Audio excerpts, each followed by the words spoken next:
تو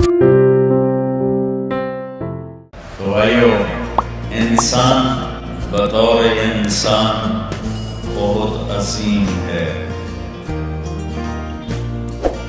اس انسان کی خدمت، اب حدیث میں آتا ہوں.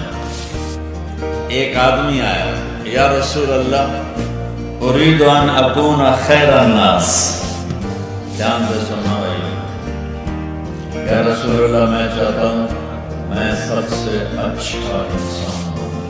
کراچی میں مجھ سے بہتر کوئی نہیں. لاہور میں، سندھ میں، ہند میں، بلوچستان میں، سرحد میں، پوری دنیا میں، یا اللہ میں سب سے بہترین انسان بن جاؤں.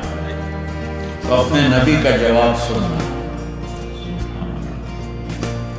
ہمارے پاس کتنی عبادات کی شکلیں ہیں، نماز، روزہ. دیکھو فرضوں کی بات ہے، فرضوں کی کوئی معافی نہیں ہے.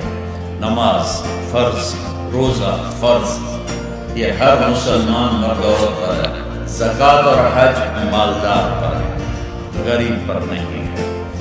اس کے بعد کتنی نیکیاں ہیں جن کے ڈھیر لگے ہوئے ہیں. لیکن اپنے نبی کا جواب سنو کہ یا رسول اللہ میں چاہتا ہوں میں دنیا کا بہترین انسان بن جاؤں. تو میرے نبی نے کہا کن نافعا للناس تکن خیر الناس، کہ میرے دوست لوگوں کی خدمت کر تو سب سے بہترین انسان بن جائے گا.